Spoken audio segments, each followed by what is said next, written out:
اس سے اس کی بھی پہلی ملاقات ہے اور مجھے یہ اسد 2 نمبر آدمی لگ رہا ہے۔ یہ نہ ہو کہ لاکٹ کسی غلط آدمی کے ہاتھ لگ جائے اور ہم کچھ بھی نہ کر پائے۔ وہ بہت کنفیوز سی کبھی دائیں کبھی بائیں چلتے ہوئے اس سے بات کر رہی تھی، جبکہ دوسری طرف آفیسر ایس خود بھی پریشان تھا۔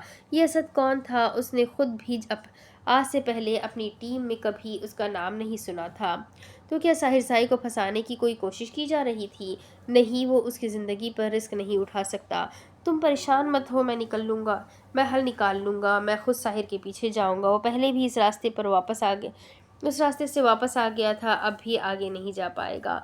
تم بس ساحر کے موبائل کی ہر کال پر نظر رکھنا، کون اسے فون کرتا ہے، کیا باتیں ہوتی ہے، سب مجھے بتانا، سوائے زاوش اور اس کی گفتگو کے۔ اس سے تم اپنا دل جلاؤ اور مسکرا کر کہتا فون بند کرنے والا تھا، جبکہ اس کی بات پر سچ میں وہ اداس ہو گئی تھی۔ آپ کو کوئی حق نہیں بنتا مجھے اس طرح کہنے کا، آپ اپنے دل کی بات شیئر کر کے غلطی کی ہے میں نے، وہ جل کر کہتی فون بند کر چکی تھی۔ السلام علیکم سائی، معذرت، میں نے اتنی رات گئے آپ کو تنگ کیا۔ وہ گہری نیند میں تھا جب اسے انصر کا فون آیا۔ نہیں کوئی بات نہیں انصر، ہاں بولو، خیریت تو ہے؟ تم نے اس وقت فون کیا؟ وہ سیدھا ہوتے ہوئے بولا۔ ایک نظر درنور کو دیکھتا وہ اس کے قریب سے اٹھ کر کھڑکی کی طرف چلا گیا، اس کی نیند خراب نہیں کرنا چاہتا تھا۔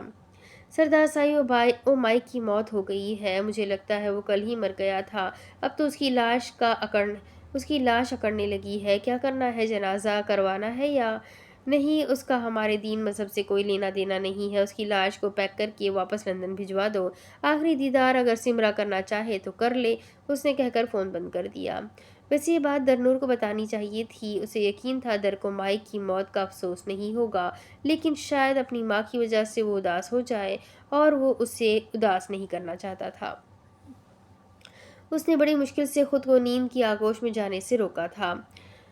اپنی بھرپور منمانیاں کر کے ساحر سائی گہری نیند میں اتر چکا تھا۔ اس نے ایک نظر اس کے چہرے کو دیکھا، بکھرے بالوں میں وہ ہمیشہ ہی دلکش لگتا تھا، سبز آنکھیں اس وقت بند تھی جس کا گھورنا آج بھی اسے خوف میں مبتلا کر دیتا تھا۔ اس نے مسکراتے ہوئے اس کے گال پر اپنے لب رکھے۔ I love you ساحر سائی، اور میں نہیں چاہتی کہ آپ کسی بھی مصیبت کا شکار ہوں، مجھے پتا ہے یہ میں ٹھیک نہیں کر رہی اور آپ کی اجازت کے بغیر مجھے ایسا نہیں کرنا چاہیے، لیکن I am sorry، میں مجبور ہوں۔ اس کے بازو سے آہستہ سے غیر محسوس انداز میں اس کا بریسلٹ نکال کر وہ اس کے قریب سے اٹھتے ہوئے میز کے پاس آئی۔ کرسی کے سہارے میز پر چڑھ کر اس نے بالکل وہی حرکت کی تھی جو آج صبح اس کے سونے پر ساحر نے کی تھی۔ وہ چھت پر سے ایک ٹائل دیکھنے لگی، اسے جلدی مطلوبہ فائل مل گئی تھی جس پر ایک چھوٹا سا کالے رنگ کا نشان تھا، جہاں پر یقیناً ریسٹورنٹ میں موجود یہ چابی لگنی تھی۔ بریسلٹ میں موجود یہ چابی لگنی تھی۔ اس نے جلدی سے اس نشان میں وہ چابی لگا کر اس ٹائل کو کھول لیا تھا جس میں سے ایک چھوٹا سا ٹائل کا ٹکڑا باہر آ گیا تھا جسے اس نے زمین پر گرنے سے پہلے کیچ کر لیا۔ اس نے جلدی سے اس میں موجود وہ لاکٹ نکالا اور چیزوں کو ویسے ہی ترتیب دینے لگی۔ اس نے دیکھا تھا کچھ دن پہلے جب وہ سو رہی تھی تب ساحر یہ سب کچھ کر رہا تھا۔ اس کے پوچھنے پر اس نے کہہ دیا تھا کہ کچھ نہیں، بس ٹائل چیک کر رہا ہوں، لیکن اس نے خود ہی وہاں پر اسے کچھ رکھتے اور پھر نکالتے دیکھا تھا۔ اس وقت وہ اس چیز کو مکمل نظر انداز کر گئی تھی، لیکن آج جب اسے یہ پتہ چلا تھا کہ یہ چیز آگے جا کر ساحر کی زندگی اور موت کا مسئلہ بن سکتی ہے اور وہ ساحر کی زندگی پر کبھی بھی کوئی سوال نہیں آنے دے سکتی تھی، اس لیے اس نے ویسا ہی کیا تھا جیسا اسے کرنے کے لیے کہا گیا تھا۔ ایک نظر ساحر سائی کو دیکھتے ہوئے وہاں سے باہر نکل گئی تھی۔ اس نے دروازہ کھٹکھٹایا تو فوراً اندر سے دروازہ کھل گیا تھا۔ یہ لے ادا سائی، آپ نے بولا تھا کہ لاکٹ آپ کو چاہیے، کہ وہ لاکٹ اس کے حوالے کرتے ہوئے کہنے لگی۔ دارم نے فوراً اس کے ہاتھ سے وہ تھام لیا تھا۔ خود دروازہ بند کرتا باہر نکل آیا تھا۔ یہ تم نے کہاں سے لیا؟ میں تو پورا کمرہ دیکھ کر آیا تھا، کہیں سے بھی نہیں مل رہا تھا۔ کہاں چھپا کے رکھا تھا اس نے اسے؟ وہ لاکٹ نکال کر دیکھتے ہوئے اسے سوال کرنے لگا۔ چھت کے ٹائل میں نے بھی کچھ دن پہلے ہی ساحر سائی کو وہاں سے کچھ نکالتے ہوئے دیکھا تھا۔ مجھے یقین تو نہیں تھا کہ وہاں یہ لاکٹ ہی ہوگا، لیکن